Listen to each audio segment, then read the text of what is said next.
This is Diaspora TV, your number one global network.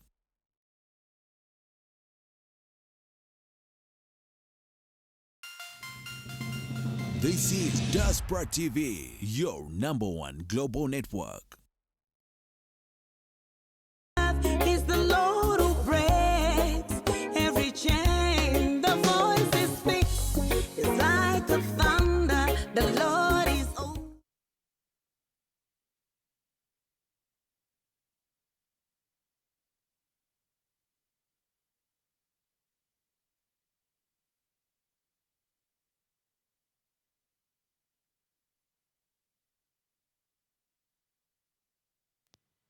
Tubaniriza nnyo abaluganda abali ku mukutu gwaffe ogwa Back to the Bible Truth. Tubaniriza nnyo, twebaza Katonda olw'ekiseera ky'atuwadde okubeera nga tuzze mu maaso g'okuyiga ekigambo kye. Kange tuteekeko abooluganda wano.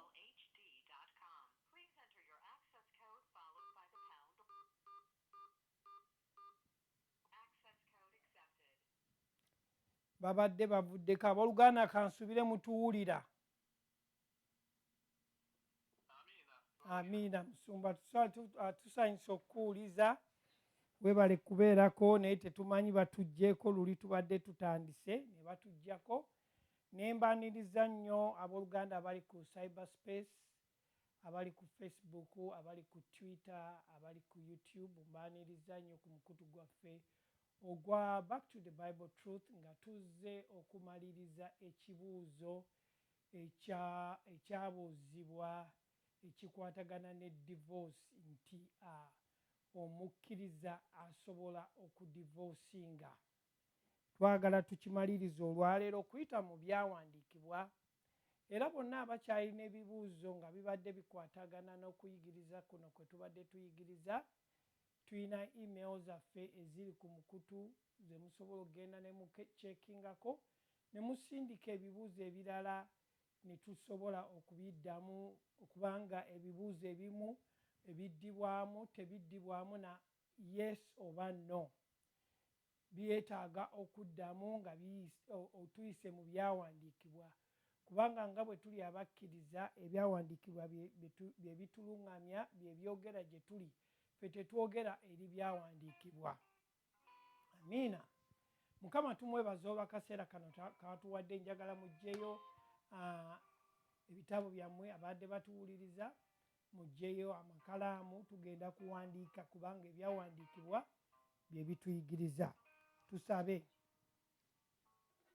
Haleluya.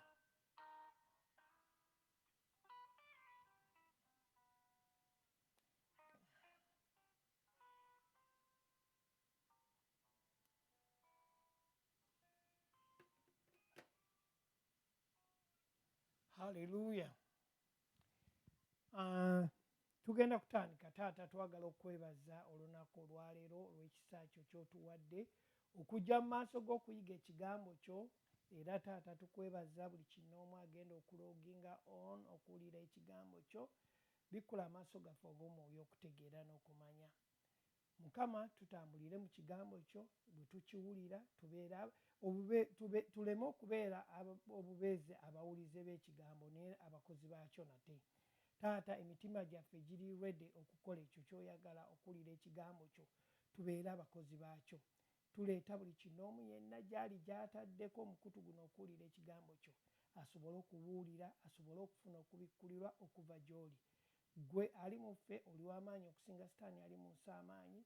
Tukwebaza nti as Christ is, so we are, Lord Heavenly Father. We thank you for the revelation you are giving us, nga tusoma ekigambo kino olunaku olwaleero, okuyita mu linnya ly'omwana omu Yesu Kristo Mukama waffe, buli omu n'agamba nti amiina. Amiina nnyo. Nebaza Katonda olw'ekisa ky'atuwadde okubeera nga tugenda okuyiga ekigambo. Ekigambo kye twogerako kikwatagana ne divorce. Divorce, divorce, divorce. Tulabye divorce nnyingi nnyo mu bakkiriza, abatali bakkiriza, naye olunaku olwaleero twogera eri abakkiriza. Amiina. twogera eri oyo omukkiriza nti osobola okudivorcinga mukazi wo, kyekibuuzo ekiri mu ddiiro. Kaakati lwaki twali baleeta ekibuuzo kino nga tuli mu kuyigiriza, naye twagala tuddeyo ku ntandikwa awo we tusobola okumanya. Ansa yo twagitegeera nti omukkiriza talina kudivorcinga. Lwaki? Lwakuba okuva ku lubereberye Katonda si bw'atyo bwe yakola ki? Bwe yakikola. Yayagala omukyala n'omwami okubeera bumu. Tugenda kusoma mu kyawandiikibwa ekiri mu Befeso essuula 5 olunyiriri olwa 31 n'olwa 32 mwe tugenda okuva. Agambye bw'ati, leero tuli mu Luganda si Luzungu. Oluzungu lwali lwajjo. Omuntu kyanaavanga aleka kitaawe ne nnyina ne yeegatta ne mukazi we, nabo bombi banaabanga omubiri gumu. Amiina. Banaabanga omubiri gumu. Agambye mu lwa 32, ekyama kino kikulu, naye njogera ku ki? Ku Kristo n'ekkanisa. Amiina. Omuntu gw'ayogerako wano y'ani? Ye musajja. Kyanaavanga aleka kitaawe ne nnyina ne yeegatta ne mukazi we, nabo bombi banaabanga omubiri gumu. Ekyama kino kikulu. Kiki kyayogerako? Ekyama kyayogerako, ayogera ku Kristo n'ekkanisa. Kyekyama ekikusifu kye yali ayogerako. Amiina. Nti ekyama kino kikulu nnyo.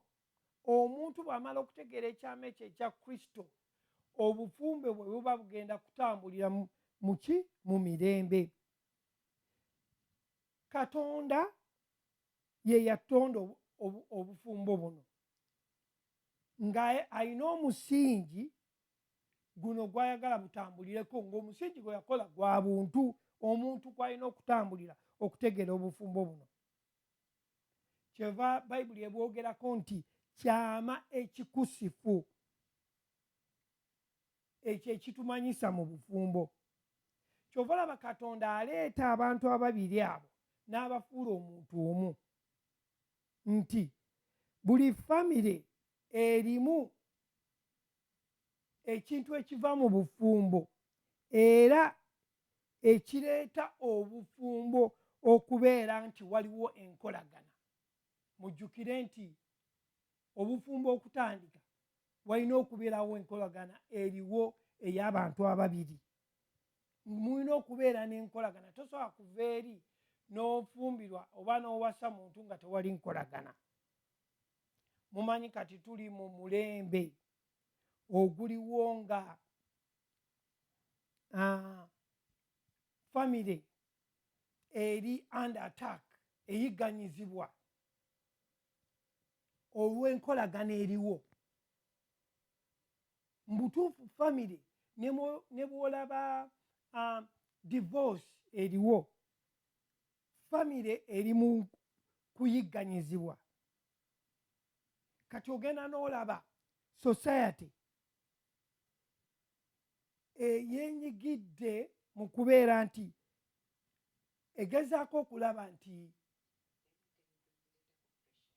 ereeta ebintu ebigireetako pressure nga mu bufumbo, nga mu nkolagana ez'enjawulo.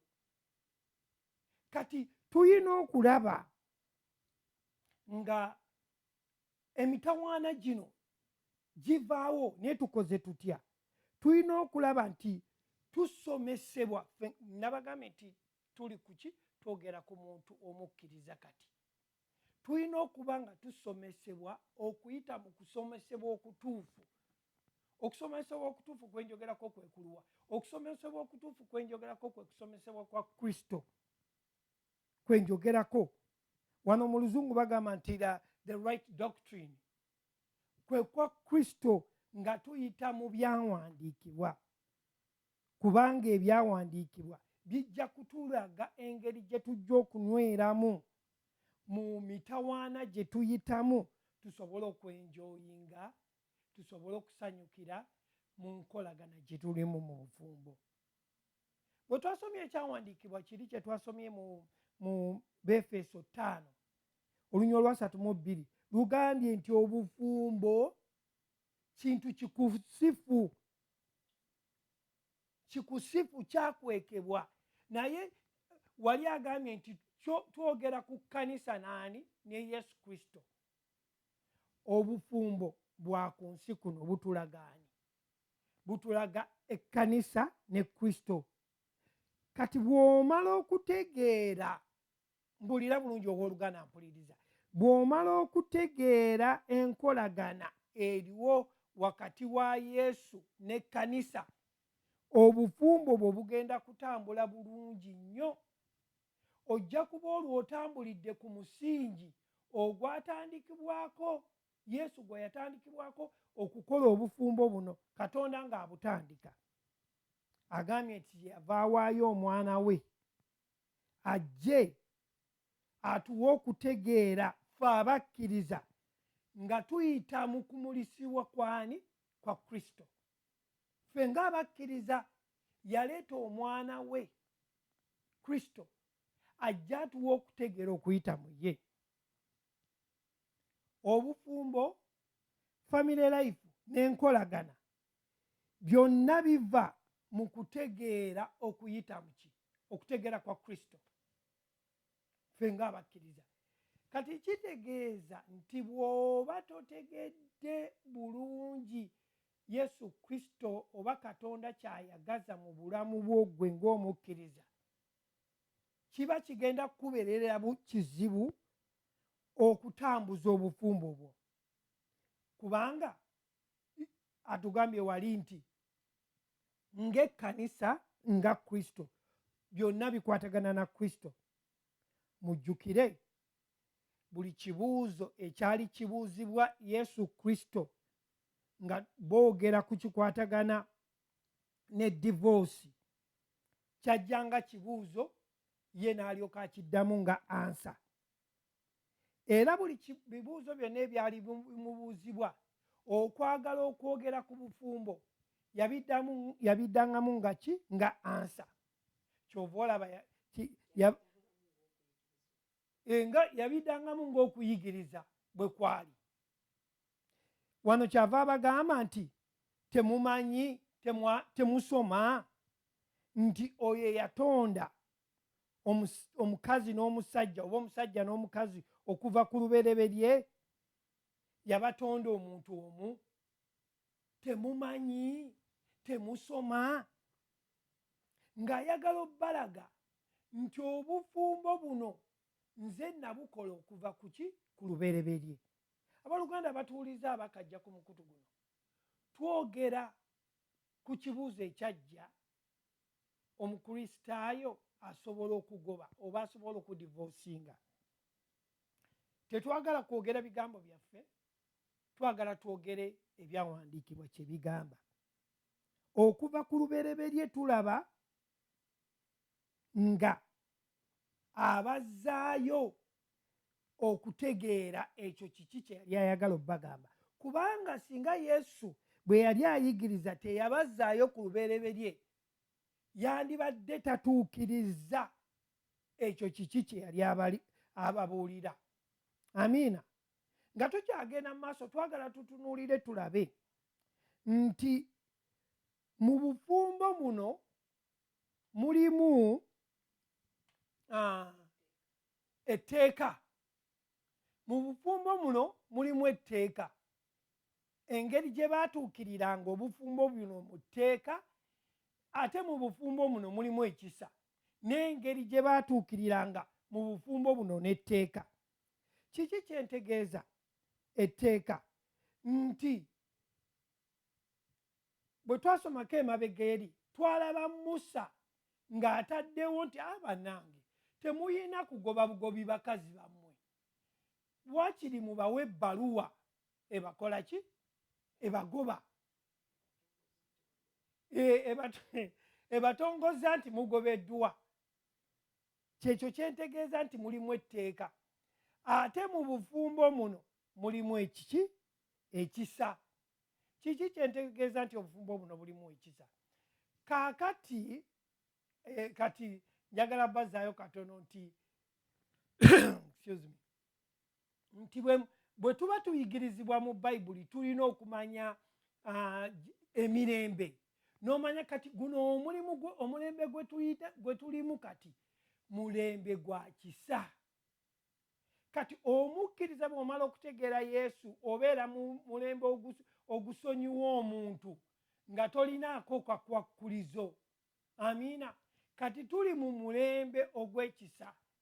Nsobola okugamba nti omwami wo oba mukyala wo asobola okukola ekintu nga ggwe ddala owulira muli toyagala musonyiwa, naye olw'okuba wakkiriza Kristo ng'ate atudde mu ggwe, ate kisa, kitegeeza nti eyo si mbalayo, embalayo yakusonyiwa. Kyekyo kati lwaki ngezako okwawula ekisa n'etteeka osobole okutegeera. Amiina.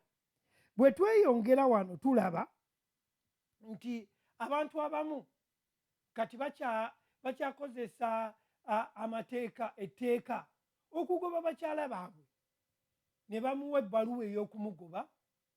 Amiina. Ne bamugoba. Naye kaakati nkugambye nti tuli mu mulembe ogw'ekisa. Kati twagala tutunulire ebyawandiikibwa. Ebyawandiikibwa bitugamba bitya? Bigambye wano nti oyo eyakola obufumbo okuva ku lubereberye teyayinaamu mu kirowoozo kye, teyayinaamu kukola ki? Kudivosinga, teyayinaamu kugoba. Ani yabukola? Katonda. Oyo eyatandika obufumbo. Amiina. Teyayinaamu kirowoozo kyakwawukana. Newankubadde obufumbo bulinamu ekitundu eky'etteeka nti olw'obukakanyavu bw'emitima gyaffe, Musa kyeyava akola ki? Aleeta etteeka eryo ery'ebbaluwa, nti omuntu muwe ebbaluwa alage nti ekoze eki. Kati tulaba Yesu Kristo azze ayina ng'ayigiriza, ayina ebintu bibiri bye yayogerako, bisatu, era nga tukyeyongera okuyiga tutunulira etteeka lino nga bwe lyali likola. Yesu bwe yali ayigiriza yayogera ku bintu bisatu. Yayogera ku kubazzaayo ku lubereberye. Yabazzayo ku lubereberye olw'okuba yali ayagala balaga n'obayigiriza. Ate ekyokubiri kye yayogerako, yayogera ku Musa, kye yayogera nga tukiyita mu kyawandiikibwa ekiri mu Matayo 19:7 ng'aleeta ebbaluwa ey'okugoba. Ekyo nakyo yakyogerako. Ekyokusatu yayogera ku mukyala omwenzi. Era ebyo byonna yali ayogera kuyigiriza, naye ng'alaga amateeka nga bwe gakola ki? Bwe gakola. Mujjukire nti Kristo ebiseera bye yajjiramu, yajjira mu mateeka, yazaalibwa mu kiseera ky'amateeka, mu biro by'amateeka, n'abeera ng'akolera wansi waki? W'amateeka. Kyova olaba bwe yali ayogera, yali teyayogera kukola ki? Teyayogera kuggyawo kubeera nti avayoletinga amateeka gano bwe gali. Tugenda kusoma ebyawandiikibwa mulabe mukyambiro oyagala kwongerako kwekyo. Mbadde njagala kwongerako kwekyo, kugumiza kwekyo nti ensonga tulabye ebintu bisatu ebyayogerwa mu nsonga ya Matayo eno 19 tuba tuva ku lunyiriri si lwakusatu ne tujja paka ku luno olw'omusanvu. Naye ebintu bisatu bye tulaba bye tuyigawo wano bisatu, nti ekisooka yabazzaayo ku lubereberye okubalaga obufumbo buno entandika yabo bweri era bwe bulina okubeera. Ekyokubiri ne tulaba ng'ayogera ku Musa ng'abalaga Musa nti olw'obukakanyavu bw'emitima gyabwe Musa kyeyava abawe ebbaluwa y'okudivosinga oba y'okugoba. Ekyokusatu tulaba ng'ayogera ku mukazi ng'ayogera ku mukazi omwenzi. Naye mu kuddamu kwe ekibuuzo kino mujjukire nti Abafalisaayo baali bamukema nga baagala kulaba. Tekyali kibuuzo nti kyali kibuuzo kyakwagala kumanya ddala bufumbo. Naye baali baagala mukema kubanga mu biro by'Abafalisaayo n'Abasedukaayo baali balaba Yesu nga azze okubatawaanya mu ngeri ya tradition zaabwe, mu ngeri gye baakolangamu ebintu. Naye ne batamanya nti ate yali azze okutuukiriza ekyo. Kati olw'okuba bo baakwatanga bukwasi mateeka nga naffe olwaleero ebiseera ebisinga tukwata batusoma busomi bintu naye nga tetufuna kubikkulira kwabyo. Ensonga lwaki tugwa mu nsobi nnyingi olw'okuba tetufunye kubikkulirwa kwa byawandiikibwa bino na kutegeera kwa byawandiikibwa bino. Naye tulaba Yesu ng'akolera wansi w'amateeka. Tukola ki we tumulabidde? Ali wansi w'amateeka nga tasobola kuddamu. Yali tasobola baddamu olw'okuba yali wansi w'amateeka, yazaalibwa mu biro by'amateeka.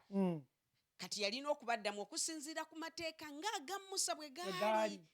Yali tasobola kusukkawo kyavula babazaayo ku lubereberye abalaga kubanga ebyo byonna byali byawandiikibwa. Era nabo okubazaayo okuleeta divorcement ekiragiro ky'okugoba ekyo era baali mu mateeka ga Musa. Kati baali baagala omukwatira awo naye yalinanga okubaddamu okusinziira ku mateeka ga Musa. Yalina baddamu okusinziira ku mateeka ga Musa. Katugenda kweyongera okutunula mu byawandiikibwa tulabe. Tugenda genda mu Bagalatiya essuula 4 olunya olwokuna. Abatujoyiniza akaseera kano njagala bazzaayo tuli ku kibuuzo ekyabuuzibwa omukkiriza asobola okudivosinga. Already answer tugimanyi naye tutunula mu byawandiikibwa tweyongere okuyiga. Tweyongere okuyiga tulabe. Bagalatiya essuula 4 olunya olwokuna. Naye okutuukira kw'ebiro bwe kwatuuka, Katonda n'atuma omwana we eyazaalibwa omukazi, eyazaalibwa ng'afugibwa amateeka. Ebiro byatuuka. Katonda n'atuma omwana we ani? Yesu Kristo, eyazaalibwa omukazi, eyazaalibwa ng'afugibwa amateeka. Yajja mu kiseera eky'amateeka asobole okubanunula. Amiina. Kati bwe tweyongerayo wano mujjukire nti mu biseera bye yali mu biseera eby'amateeka. Amiina. Tugenda kweyongera mu Bagalatiya essuula 4 olunya olwokutaano. Atugambye wano alyoke abanunule abaafugibwa amateeka tulyoke tuweebwe okufuuka abaana. Wano mu lwokutaano atugambye lwaki baali bafugibwa amateeka. Lwaki yayogerera wansi w'amateeka? Lwaki yajja wansi w'amateeka? Asobole obbanunula alyoke abanunule abaali bafugibwa amateeka. Mu kiseera ekyo kye yajjiramu. Wano bwe tweyongerayo mu maaso atugambye nti abo abaali bafugibwa amateeka baali tebasobola kufuuka baana. Baalina okubeera nga banunulibwa balyoke bafuuka abaana. Alyoke abanunule abaafugibwa amateeka balyoke baweebwe okufuuka abaana. Bw'oba tonnaba kulokoka oba oli mwana oba oli muntu wa Katonda. Bw'omala okulokoka ofuuka mwana wa Katonda. Amiina. Kati Yesu bwe yajja, bano bonna abaali basibiddwa mu mateeka baasumulula olw'okuba baamukkiriza ne bafuuka abaana. Amiina. Ne bafuuka abaana. Kati naffe tuli baana, tuli baana ba Katonda. Kati tugenda kweyongerawo wano bwe tusoma olwokutaano we lugamba nti tulyoke twaweebwa Kristo ne tufuuka ki? Abaana ba Katonda. Bw'omala okununulibwa ofuuka ki? Ofuuka mwana. Naye olina okuba nga wakkiriza okubeera omwana. Amiina. Okukkiriza Kristo olyoke ofuuka omwana. Luli twogedde ne tugamba nti obufumbo buno bulimu etteeka n'ekisa. Naye mu biseera bino bye tulimu twagiyise dispensation, omulembe guno gwe tulimu, mulimu nga bakyali omuntu mukkiriza naye ng'akyakolera muki? Mu mateeka. Ne wabaawo ng'omuntu ayigiriziddwa n'ategeera n'agamba nti oba Kristo yajja nga nkyali mu bibi byange n'anfiiririra, kati Suzette olw'okuba nkoze ekibi sirina kukola ki? Nina omusonyiwa kubanga ekisa kiri mu nze. Okitegeera? Kyongerako awo katono nti kubanga nawe wasonyiibwa kati naawe oba olaga okusonyiibwa eri omulala akusobezza, kubanga ono gwe wakkiriza kisa era kwagala, kati oli omulala bw'akusobya naawe olaga ekisa kye yakulaga n'olaga okwagala kwe yakulaga. Kakati bwe tuddayo ku kigambo ky'obufumbo, lwaki abafumbo tulemeddwa okutegeera obufumbo? Abamu muyinza okugamba nti bano bazze kutunenya. Tetuzze kunenya, tuzze ffenna tuyigire wamu. Abamu bayinza okuba nga baadivuusinga ng'ate twogera ku divorce. Abamu bayinza okuba nga bali obufumbo bwabwe tebuteredde nga balina ebibuuzo bye beebuuza. Kati twagala okuluŋŋamya nga ffenna bwe tuyigira kumu. Ebyawandiikibwa bitugambye nti tubula olw'obutamanya byawandiikibwa. Buli lwe tutamanya Katonda kye yatandika okuva ku lubereberye ne twagala tubeere mu ndowooza zaffe, tuba tuvudde ku kyobwa Katonda. Buli weyogera ku kilubereberye njagala kwongerezaako ku ekyo. Bwe wali Mukama ng'atonda omuntu mu kifaananyi kye, yalina pulaani ennungi, era pulaani eyo ennungi okuva ku lubereberye esooka paka ku lwokusatu nga Adamu tannaba kwonoona. Buli wagamba ku lubereberye ekyo kyategeeza Mukama yalina pulaani ennungi. Yalina pulaani ennungi era ne pulaani ye ekyasitandinze. When he came and he died for us. Amiina. Kyova olaba Yesu buli we yagendanga obbayigiriza yabazzangayo ku lubereberye obbabuulira nti temusoma, temumanyi nti yatonda omusajja n'omukazi yabakola okubeera omuntu omu. Kati nga tukyeyongerayo okuyiga, ffe abagenda okuyingira mu bufumbo oba abafumbiddwa abali mu bufumbo oba abagenda okuyingira mu nkolagana, relationship, mu nkolagana, tulina okuba nga tuyigirizibwa enjigiriza entuufu eya Kristo nga bw'ayagala obufumbo buno butambule. Okwongerezaako ku ekyo, bw'oba ogenda ku mulimu bakusomesa, bagiyita orientation, ne bakusomesa nti kampani eno erina okukola bweti. Buli kintu kyonna ky'okola kibaddeko okusomebwa ne graduation. Naye lwaki tufunye obuzibu mu bufumbo?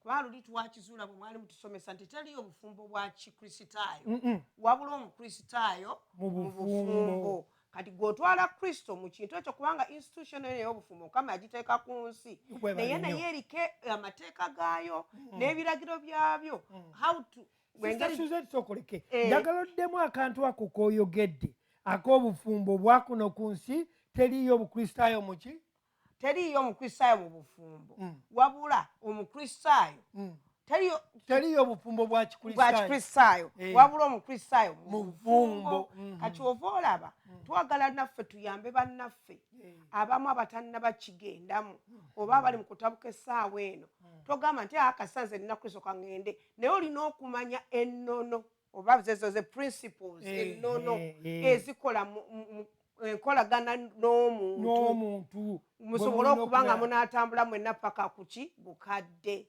kyabadde alina kyagamba. Kaakati tukyeyongera okuyiga ayogedde ekintu kikulu abantu bagenda ne bagamba nti buno obufumbo bwa kikristaayo. Omuntu okutegeera obufumbo buno olina kusooka kuba mukristaayo okwewonya biki ebijja gwe ng'omukristaayo kubanga waliwo ebintu byotajja kusobola ebijja mu maaso ng'olwokuba oli teyategeera bulungi bintu bya bukristaayo tosobola mujjawo mugamba nti agwe tuddeyo mu bayibuli olwokuba bayibuli tagimanyiiko gy'oyogerako kakyenva ffe ng'abakristaayo twogera eri abakristaayo abakkiriza kristo. Amiina. Mbadde nyongerezaako nti ogenze n'ogamba nti omuntu alina kukola ki alina kuba mukristaayo kati omuntu ayinza okubuuza ekibuuzo nti kati nze already ndi mu bufumbo bukristaayo bwe tukozesa obukristaayo tubanga naye omukkiriza mu bufumbo omukkiriza eno yakkiriza kristo n'alokolebwa nti kati nze already nagenda okulokolebwa nga ndi mu bufumbo kati nkola ntya so kiba kyobadde ogezaako okunnyonnyola nti omuntu kyandibadde kirungi okusobola okutegeera obulokozi bwe yayingiramu n'ategeera omulokozi ono kati bw'ategeera embala y'omulokozi ono n'ekigendererwa ky'omulokozi ono eyamulokola kiba kimuleetera okuba n'endowooza ennuŋŋamu okuba nti asobola okukolagana ne munne oba okukolagana ne banne kubanga enkolagana esooka waka then awaka we wayigirizibwa omuntu obulungi agenda mu maaso ng'akula n'okumanya engeri gy'akolagana ne banne naye nga kyandibadde kirungi omukristaayo omukkiriza asooka okusomesebwa obulungi yeetegeere kikyali mu kristo nti omukkiriza ono bw'amala okwemanya kikyali mu kristo kimwanguyira okukolagana n'abalala n'ono ow'omukwano gw'aba afunye kiba kimwanguyira. Abooluganda batuwuliriza abalungi abali ku Facebook, YouTube, tuli ku kibuuzo ekibuuzibwa nti omukristaayo asobola okudivorcinga oba okugoba mukazi we. Tutunuulira ebyawandiikibwa kubanga ebyawandiikibwa byogera gye tuli. Ekigambo ekirala kye tugenda okwogerako ekiri mu bufumbo ye culture. Culture affecting obufumbo buno nti tuyina bye tuleeta okuva eri ewaffe ne tubireeta mu bufumbo buno.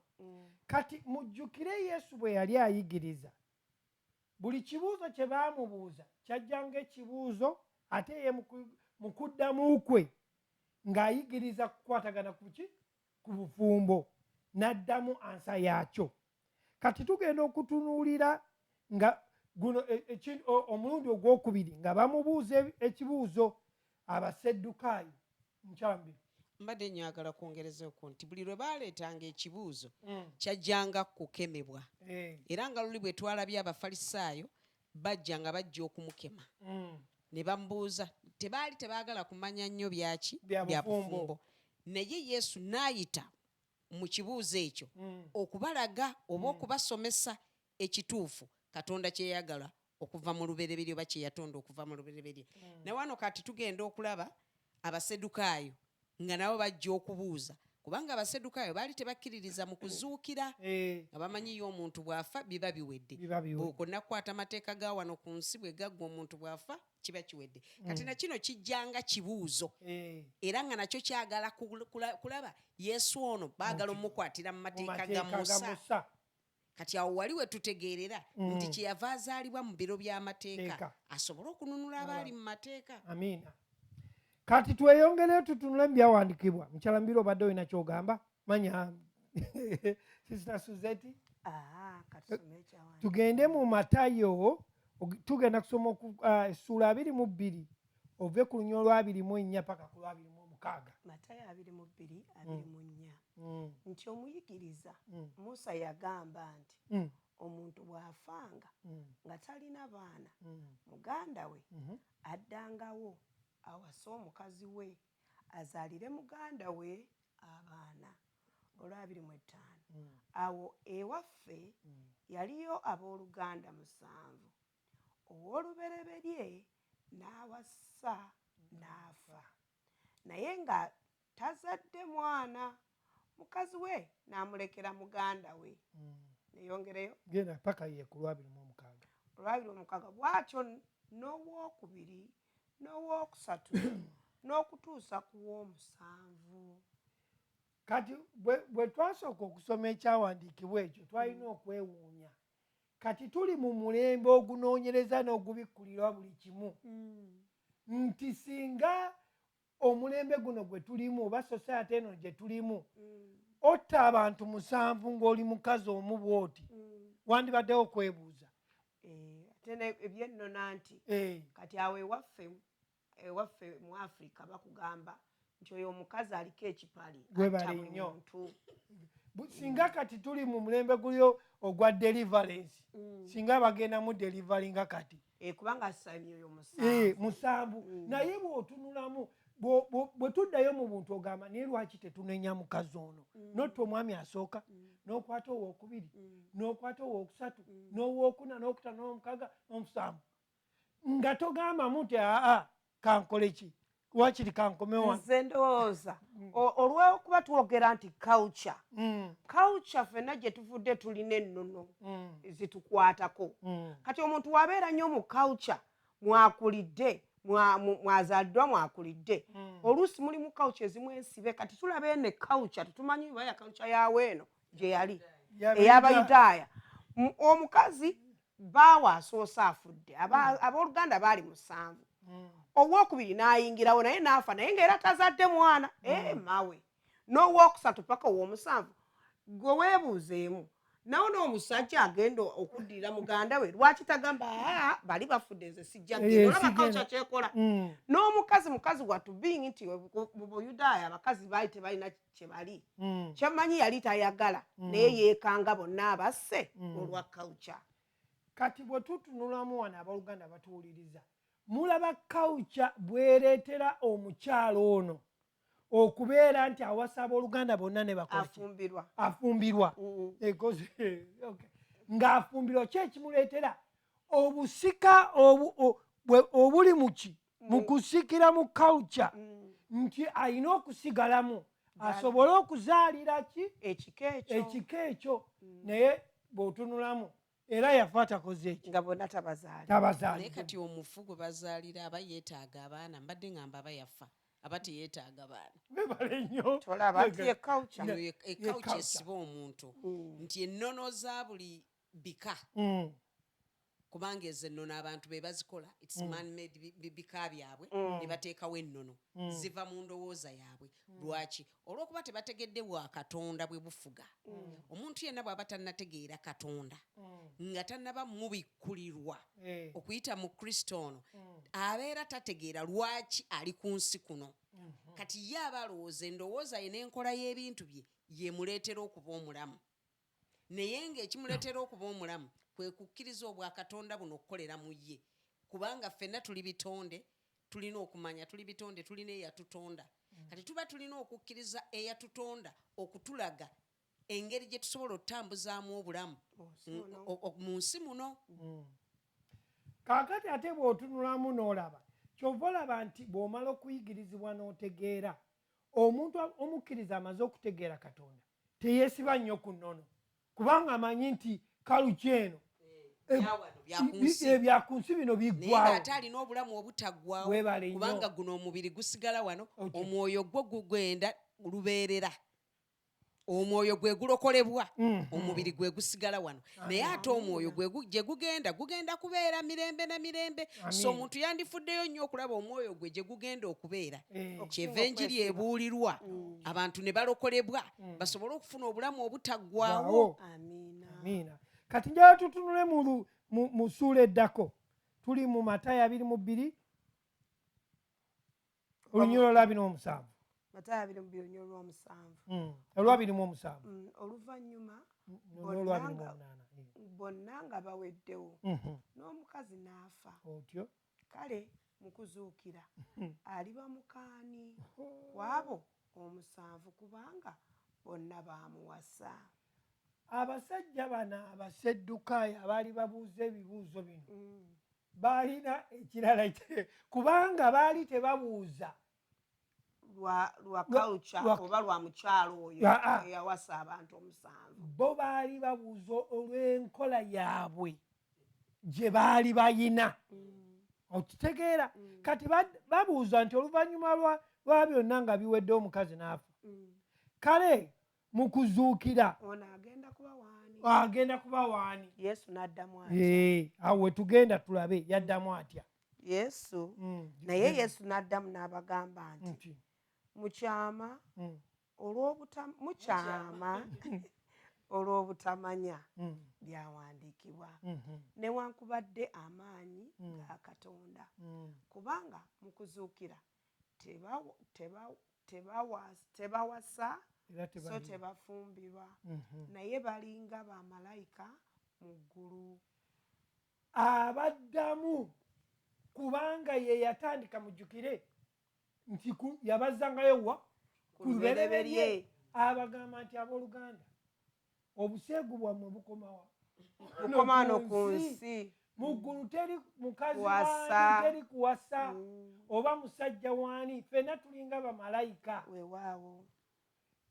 kaakati oyo abadde yeesibye ennyo ku bufumbo mukazi wange yagenda gundi yakola bw'ati obufumbo bukoma wano mukyalambira olina ekigambo gye kyewayogedde so kiddamu okijjukira obufumbo bwaki bwa ku nsi obufumbo bwa ku nsi emyoyo tegifumbirwa bale nnyo giri giba myoyo emyoyo tegiriiko nti musajja oba mukazi giba myoyo kati tegifumbirwa kati obufumbo bwa kuno ku nsi era obufumbo buno kyekifaananyi bwe twadde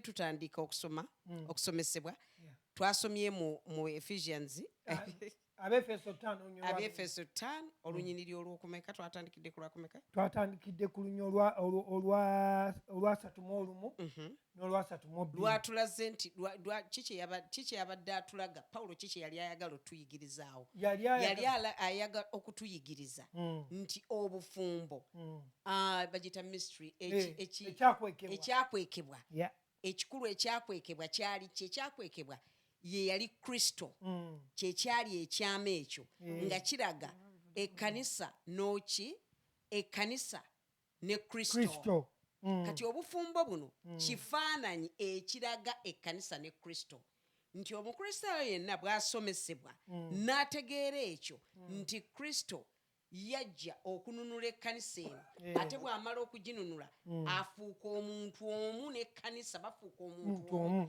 kiba kitegeeza tewali kisobola kubakola ki kubaawula kati omukristaayo bw'aba n'endowooza eyo atambuza bulungi omukwano guno newankubadde gubeeramu challenges but olw'okuba ekisa kiri Katonda kye yamuwa n'okutegeera asobola okuwangula challenges zonna. Kati awo kwe tuddizaamu omuntu amaanyi atannafumbirwa bw'oba okulidde ku luggya lwa Yesu toliiko kikolimo kugamba nti asifumbiddwa maama ndowooza waffe tetufumbirwa ndiko ekikolimo nedda tulabye ng'obufumbo bwa ku nsi obutafumbirwa oba okufumbirwa tekikugaana genda mu ggulu kale gwalina munno mu enjoyinge ate naawe akyadeetinga tolwashinga mala kuyiga muntu ono okubeera obwomu si kibi ate okubeera obwomu Pawulo yagamba nti kirungi kubanga omutima gwo oba togwawukanyizaamu guwa mwami oba mukyala oba oguwa Katonda. Amiina. Kati tweyongerayo mu kuyiga tukyeyongera okuyiga nga tuyita muki mu byawandiikibwa buli lwotayigirizibwa butuufu kitegeeza nti naawe bw'onoogamba nti ogenda kuyigiriza bikyamu olina okusooka okuyigirizibwa obutuufu bwe twogerako obw'omukkiriza ye Kristo bwe butuufu bwe twogerako tweyongerayo mu maaso nga tutunuulira Yesu akyayogera ku kikwatagana n'obufumbo. Amiina. nti obufumbo buno yabutunuulira nga buli mu culture naye teyagenda nnyo kwogera ku culture eno olw'ekiseera kye yalimu kyeyayogereramu teyagyongerayo gyogerako.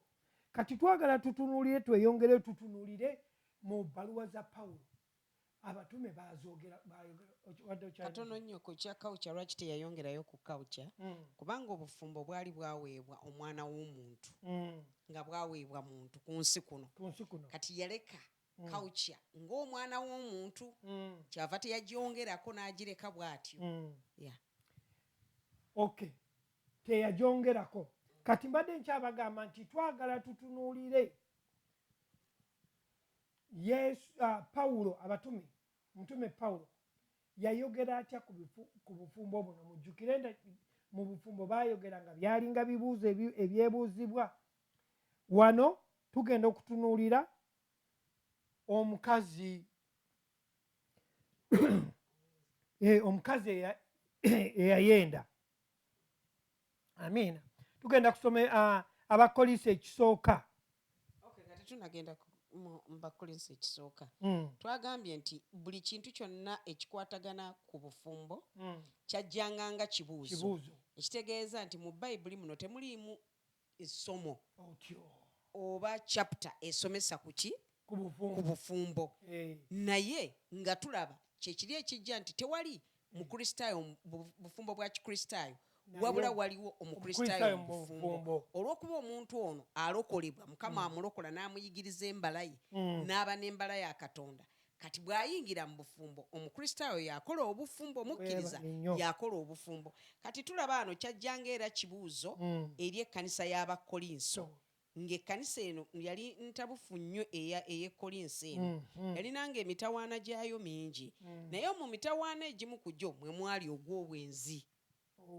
Kaakati y'ensonga lwaki kati tugenda era kibuuzo tekijjanga a subject nedda naye kijjanga ekibuuzo. Kati agenda kubaddamu okusinziira ku kibuuzo ab'ekkanisa b'e Kolinso kye baababuuza. Ate ogenze n'oyogera nti ogw'obwenzi ng'ate bwe tujja mu mulembe guno gwe tulimu ekisinza okwawukanya n'okugobya abantu bonna bwenzi. Mukazi wange yayenze, musajja wange yayenze, nga tewali kisa fuluma. Kaakati tugende mu Bakolinso ekisooka essula ya 7 osome olunyiriri olusooka n'olwokubiri. Bakolinso ekisooka essula 7 olunyiriri olusooka. Kaakano ku ebyo bye mwapandiikira kirungi omusajja obutakwatanga mukazi we naye obutakwatanga mukazi we obutakwatanga mukazi we okay. Naye olw'obwenzi buli musajja abeerenga ne mukazi we ye na buli mukazi abeerenga ne bba. Wano lugambye bwe luti mu Luyange naye ku ebyo bye wampandiikira kirungi omusajja obutakwatanga ku mukazi. Nti wano bwegambye wano eyange egambye obutakwatanga ku mukazi. Obutakwatanga ku mukazi bw'atugambye soma olwokubiri. Naye olw'obwenzi buli musajja abeerenga ne mukazi we ye na buli mukazi abeerenga ne bba. Kati omutume Pawulo baamubuuza ekibuuzo n'agamba naye ku ebyo bye mwampandiikira kirungi omusajja buli musajja abeerenga neki obutakwatanga ku mukazi naye olw'obwenzi. Ey'oluzungu yagijjayo bulungi sexual immorality. Ekitufumbiza oba ekituwasisa kubanga omubiri gwetaaga. Kati omubiri oguba gwetaaga twakirabye nga bannange teri muzimu gwa bwenzi. Kino kikolwa engeri Mukama gye yatonda omubiri gw'omwana w'omuntu desire yeetaaga okutuukirizibwa. So kati ojaga nti obuzimu obw'obwenzi gwakutte. Kati ovanga no Pawulo ab'Ekolinso nga Sister Goretti bw'agambye balina ekizibu ky'obwenzi era ne bagamba gulabika muzimu. Pawulo n'alyoka abaddamu n'abagamba guno si muzimu wabula guno mubiri gwammwe. Omusajja alemenga kukwatanga alemenga kukola kikatusomeko naye olw'obwenzi buli musajja abeerenga ne mukazi we ye ate si bakazi wabula ye mukazi wo Goretti na buli mukazi abeerenga ne bbaawe ono mubiru kirabika brother be Kolinso bo buli sister bamutwalanga nga mukazi waabwe naye wano yabategeeza nti buli musajja abeerenga ne mukazi we olw'obwenzi. Tugende ku gundi tulabe. Kaakati bw'otunulamu omanyi ebyawandiikibwa bino engeri gye baabiwandiikamu nga bw'owandiikira ebbaluwa ng'ogiwandiikira omanyi kati wano tokyali kuwandiika bbaluwa nga bwe twawandiikanga bbaluwa e Uganda n'owandiika ebbaluwa teyalingamu nti oba page chapter oba vaasi bw'owandiika nga bw'owandiisi kaakati bw'oba oyagala okutegeera ebyawandiikibwa bino tosobola kusoma vaasi 4 nga tosomye vaasi 1 kati olina okusoma 1 2 3 4 paka gye naakoma yonna olyoke okonkludinge otegeere. Kaakati wano bwe tugenda ne tusoma okuva waggulu eri ne tulaba nga bwe yawandiika olaba nti ajja annyonnyola okusinziira ku ki kye yali ayagala abategeeze. Era bw'otunulamu okuva ku Bakolinso 1 paka eri gyesembera Bakolinso ekisooka essula y'omwenda n'ey'ekkumi nanti awo yali alaga nti nti tosobola kusoma 9 nga munanye olina okusoma okuva eri gyetandikira.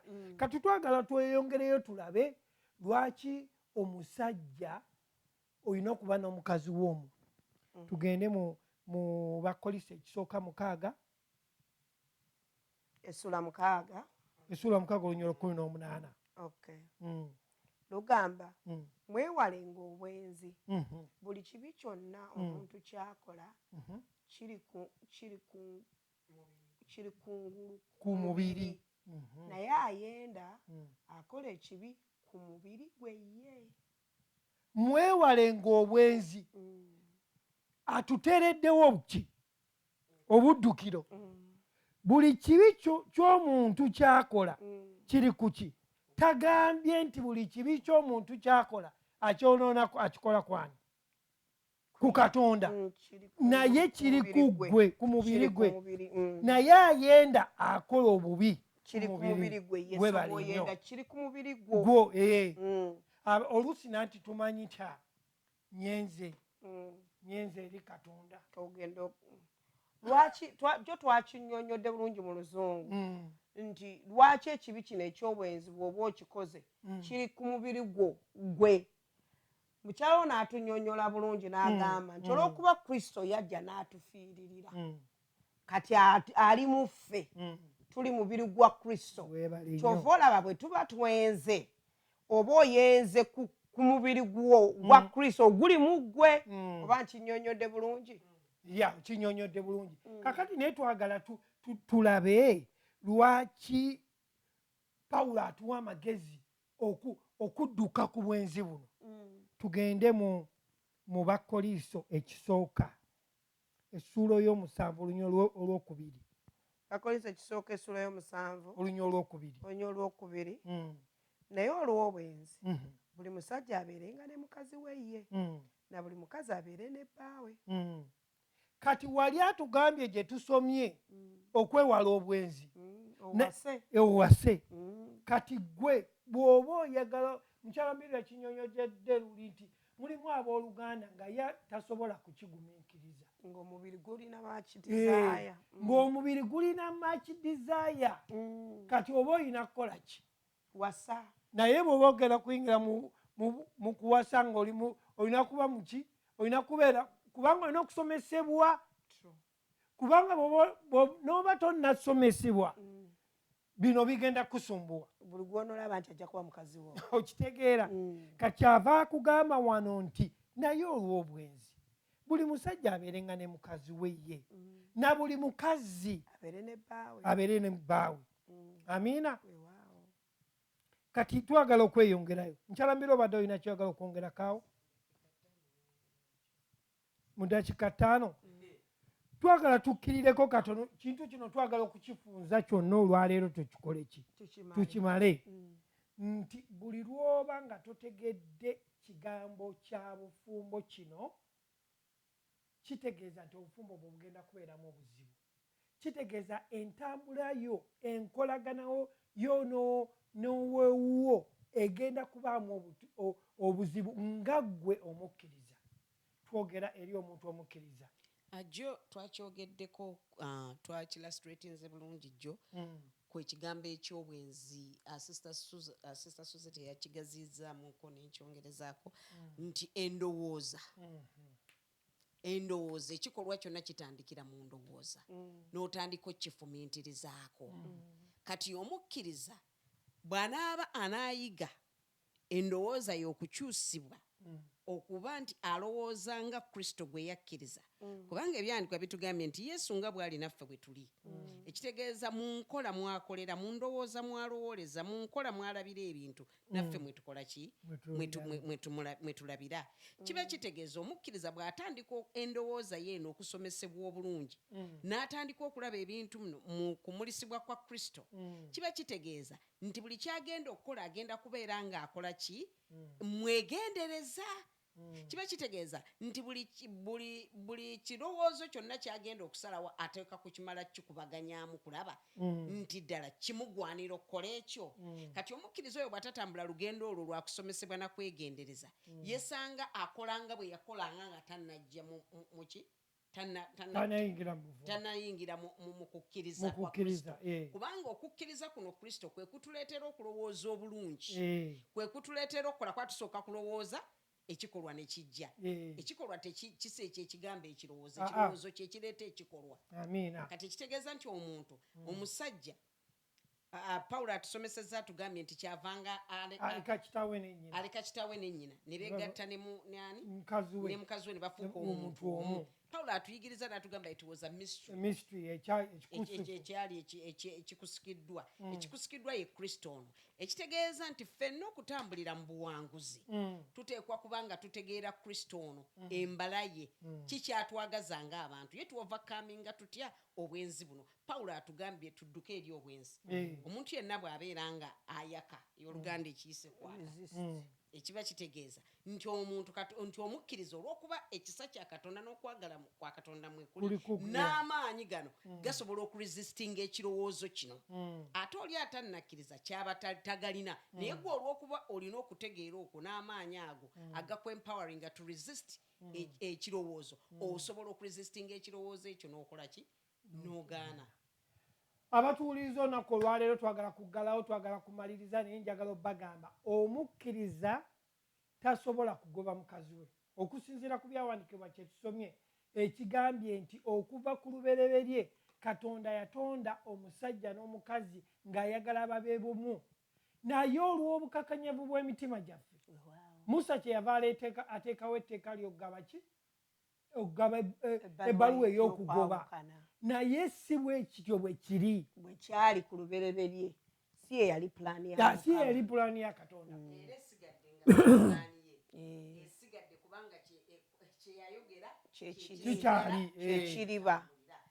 Kitegeeza nti abalala abakiguddemu ate gubasinga. Omuntu okudivoosinga teri kyawandiikibwa kigamba nti omuntu adivoosinza agenda mu geyeena. Olw'okuba obufumbo bwakuno ku nsi, kati ffe twekosa ffekka wano ku nsi, naye ng'eggulu lyo tuliyingira lwaki? Kubanga twakkiriza Kristo. Kati ekyokudivoosinga teri agenda, so omuntu aleme okwesaliza omusango olw'okuba yakikola mu butamanya, mu buteetegeera kikyali mu Kristo. Aleme okwesaliza omusango, naye ate tekiwa mulala kukikola, wabula gw'ategedde ate gw'olaga obugagga bw'ekisa kya Katonda bwe buli mu ggwe ng'otambulira mu ekyo Katonda kye yateekateeka from olubereberye. So teri divorce, era mu mayindi ya Katonda temuli divorce. Nkireseeko oluvannyuma nti olw'okuba yatununula, olw'okuba bwe yatununula twafuuka omuntu wamu naye, tussa kimu naye, tewali kisobola twawula. Ekitegeeza nange bwe nzija mu bufumbo nga maze okutegeera, kiba kitegeeza nzisiza wamu ne Kristo. Abooluganda bwe twakkiriza Kristo, si ffeffe kati Kristo yafuga mu ffe. Yafuga kati okufuga kwe kulina okulabisibwa mu bikolwa byaffe. Nga tugenda tuyiga tujja kukula okutuuka mu kigero ekyo nga tetunnamaliriza ekibuuzo kiri nti kuba twogera ku mukristaayo yakkiriza kristo nti teri divorce naye ng'ate tulabye nga divorce zibadde ziyitiridde mufe abakristaayo abalokole luli ne tubuuza nti bano bombi basumba omukyala musumba agoba emizimu ne basabira abantu ne balokoka n'omwami musumba mukama amukozeseza bakoze ebyamaanyi naye lwaki tebasobola kubeera wamu ne tuddamu bwe tuti ne tugamba nti the reason lwaki baawukanye baafuna nnyo fokasi yaabwe n'okutegeera ennyo ku katonda buli omu n'abeera ku kaliya ye ey'okubuulira enjiri ono ne yeerabira munne kati bagenda okudda awaka buli omu nga takyategeera munne jjukira institution eno ey'obufumbo ya ku nsi ate eriko amateeka gaayo eriko by'olina okugoberera kati newakubadde ogobya emizimu okoze amakanisa ag'amaanyi naye munnoono gw'oli naye wano mu nnyumba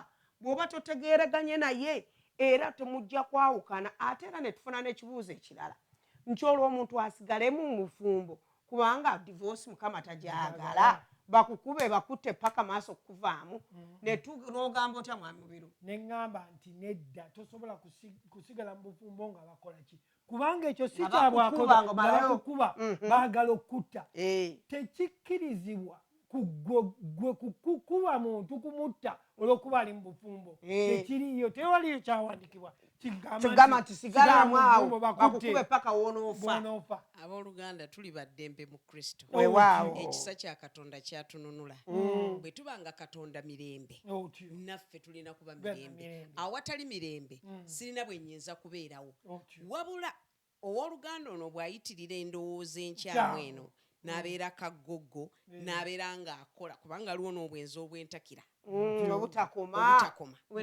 kati owooluganda oyo bwe twogera ne tujja nga twogeragana owooluganda n'abeera nga takola ki nga tawulira kaakati ate katonda tulina omwoyo wa katonda atuluŋŋamya ate tusaba ng'abakristaayo tusaba tucommunicating eri kitaffe okutuluŋŋamya mu bulamu buno ne mu biki ebyokukola kaakati bwe ndaba oluganda kiyitiridde oluganda nga twawukanako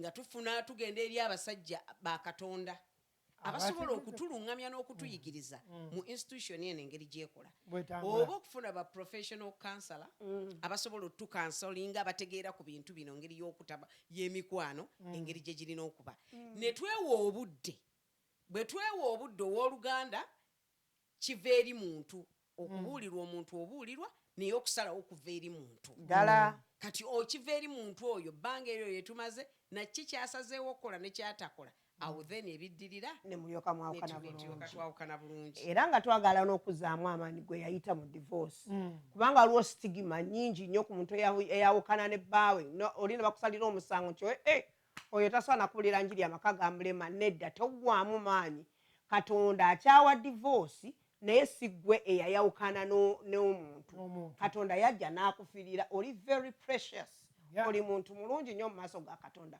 bw'oba nga wagenda ne brother Smith ne bigaana okukola oba wagenda ne sister Jane ne bigaana okukola teweesaliza musango sigala ng'oweereza batugambye mu byawandiikibwa nti mu ggulu teri kuwasa so kati gwe kolera empeerayo ogende mu ggulu beera nga Pawulo obuulire enjiri amiina oyagala kumaliriza teri nabagambye teri muntu adivorce ng'agenda mu geena ekyo tekiriiyo kubanga tewamala ku divorce nga mukama n'akufiiririra wabula wali okyali mu bibi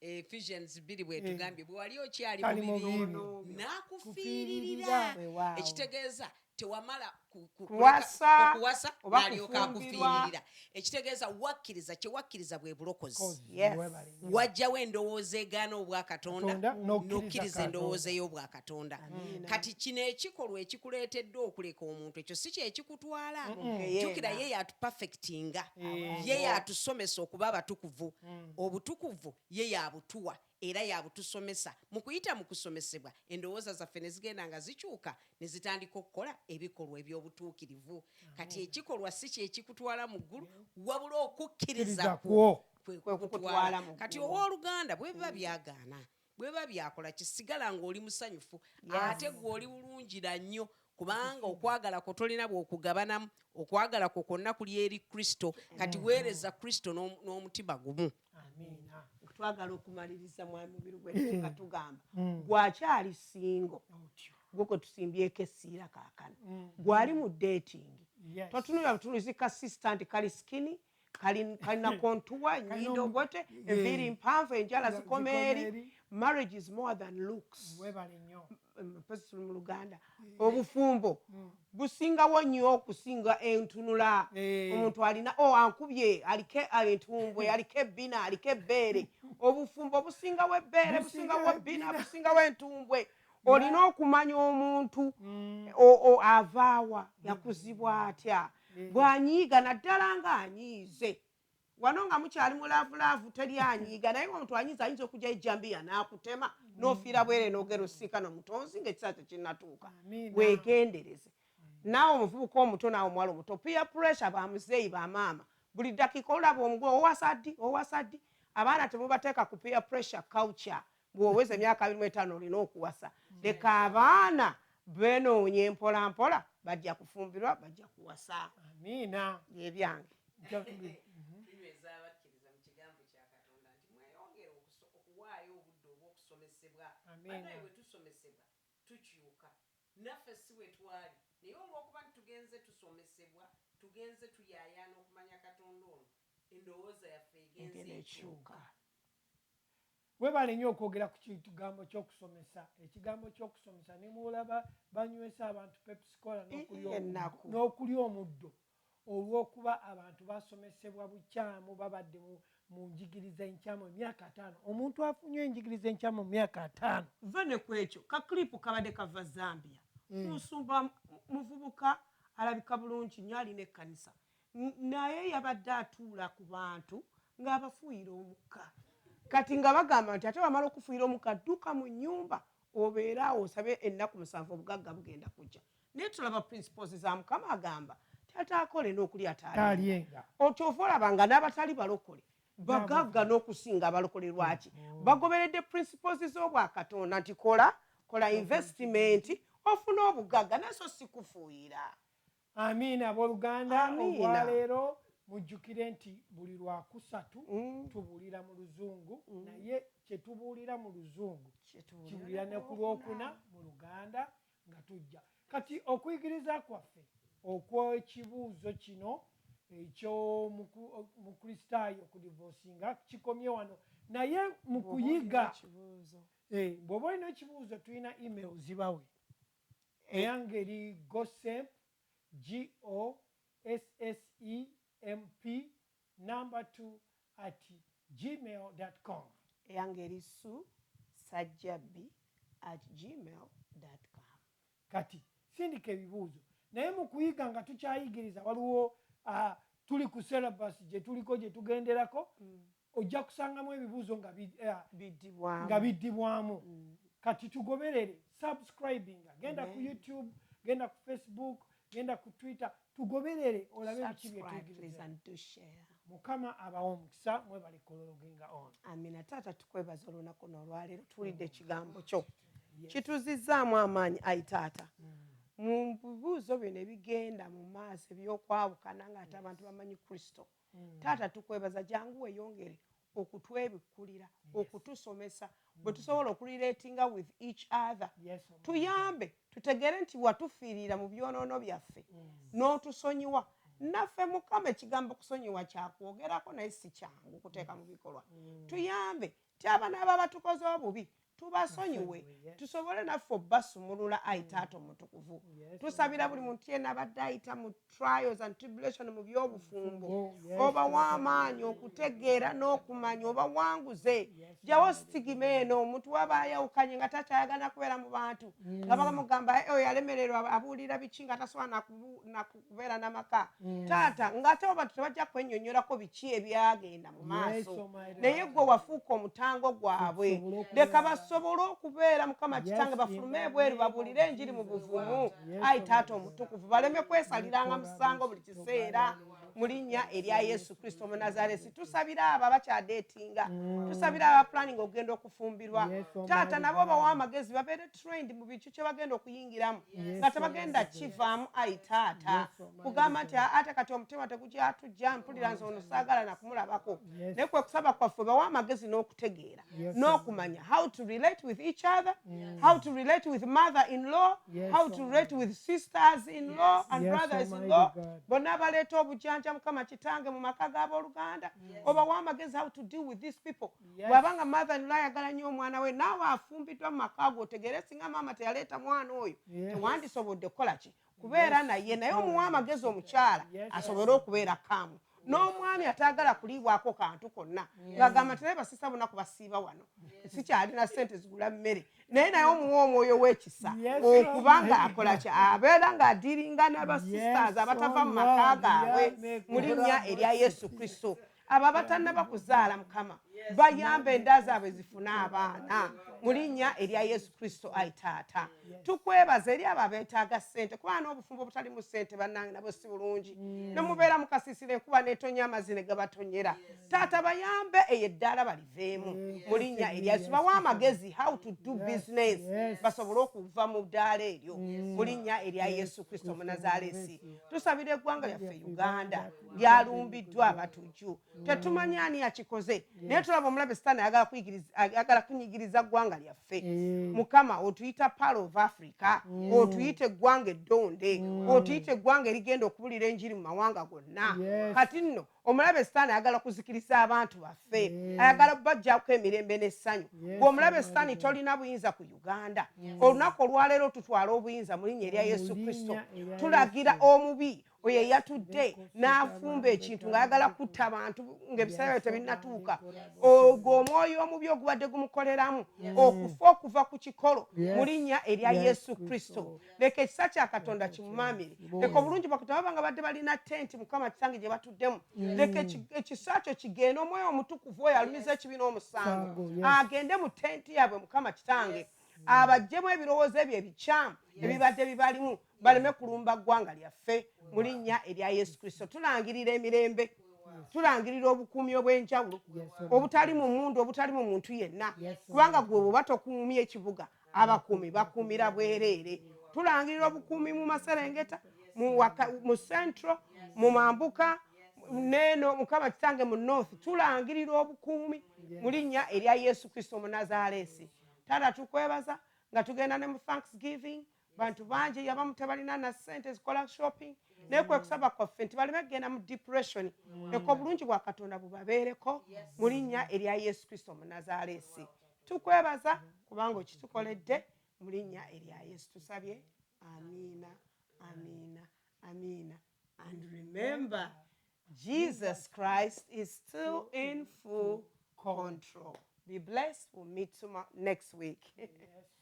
God bless you. Mwebale kubeerayo. Oh boy. He's the Lord who breaks every chain. The voice he speaks is like a thunder. The Lord is over many waters, His majesty. Kale mukama abatukuumire Mama Primrose, Mama Zebia.